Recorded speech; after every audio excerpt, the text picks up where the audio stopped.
महिला हैरान रह गई। उसने पाया कि इस दूसरी शादी में उसका पति हर दिन सी क्यूकम्बर्स और किंग क्रैब खाता था। मिठाई में हमेशा बर्ड्स नेस्ट और पीच गम होता था। सास को लगा कि वो इस तरह के खाने की आदती नहीं है, इसलिए वो खाने की चीजें बदलवाने ही वाली थी। तभी वो आदमी जो डिलीवरी देने गया था वापस लौट आया। दोनों एक दूसरे को देखकर चौंक गए। असल में एक दिन पहले जब वो आदमी सामान डिलीवर कर रहा था, एक बूढ़ी औरत ने उसे ब्लैकमेल किया था। महिला जो उस समय खाना डिलीवर कर रही थी ने यह सब देखा। उसने आगे बढ़कर उसकी मदद की और बूढ़ी औरत से पीछा छुड़ाया। लेकिन जैसे ही वो वहाँ से गई, विलियम्स फैमिली के बॉडीगार्ड उसे वापस ले गए। असल में वह महिला विलियम्स फैमिली की बहू थी, लेकिन चूंकि उस परिवार की असली बेटी एक गांव के मछुआरे से शादी नहीं करना चाहती थी, उन्होंने इस महिला को जबरन उसके बदले शादी के लिए भेज दिया। महिला ने पहले विरोध किया। उसे लगा कि एक बहू होते हुए वह किसी और से शादी नहीं कर सकती, लेकिन पूरे परिवार का ठंडा व्यवहार देखकर उसने आखिरकार हार मान ली। शादी के दिन विलियम्स डॉटर को लग्जरी कारों में ले जाया गया, जबकि उसे एक पुराने ट्रक में भेजा गया। विलियम्स डॉटर ने उसका मजाक उड़ाते हुए कहा, एक सेकंड हैंड औरत को सिर्फ सेकंड हैंड गाड़ी ही नसीब होती है, और उसके चेहरे पर पछतावे को देखकर उसने मान लिया कि उसने सही फैसला किया। कुछ समय बाद महिला उस आदमी के घर पहुंची। जैसे ही वो पहुंची, उड़ते हुए पक्षियों को देखकर वह चौंक गई। सास ने मुस्कुराते हुए बाहर आकर गर्मजोशी से उसका स्वागत किया। घर में घुसते ही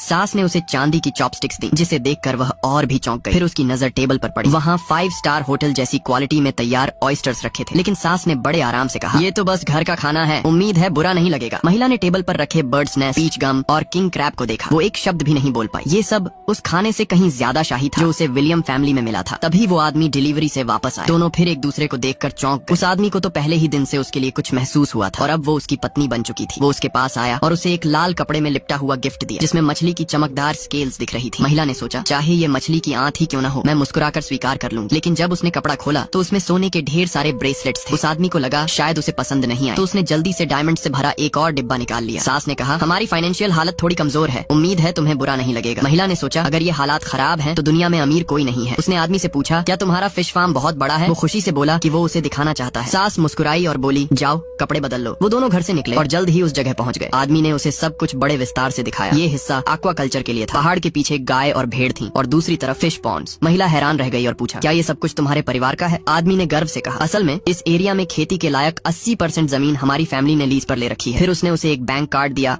और कहा, इसमें कई बिलियंस हैं, जो चाहो खरीद लो। इतनी दौलत देखकर महिला चुप रह गई। उधर विलियम डॉटर की किस्मत इतनी अच्छी नहीं थी। जैसे ही उसने अपनी सास की सेवा में जरा सी गलती की, उसे एक थप्पड़ मिला। सास ने उसे विलियम फैमिली के भविष्य की धमकी दी। वो सिर्फ चुपचाप सहती रही। अगले दिन आदमी अपनी पत्नी को एक पार्टी में ले गया। महिला के पास खाना डिलीवर करने के बाद कपड़े बदलने का टाइम नहीं था, तो वो वैसे ही चली गई। उसे समझ नहीं आया कि उसके पति ने उसे पार्टी में क्यों बुलाया है। तभी वहाँ विलियम डॉटर भी आ गई। महिला ने खुद को छिपाने की कोशिश की, लेकिन तुरंत पहचान ली गई। डॉटर ने उसे ताने मारते हुए कहा, एक डिलीवरी वुमन को ऐसी पार्टी में आने का कोई हक नहीं। उसने उसका ग्लास उठाया और उस पर वाइन उड़ेल दी। महिला चिल्लाई, पागल हो गई हो, मैं तो बस किसी का इंतजार कर रही थी। डॉटर बोली, ऐसी पार्टी में सिर्फ बड़े बिजनेसमैन आते हैं, कोई डिलीवरी वाली किसी का वेट नहीं कर सकती।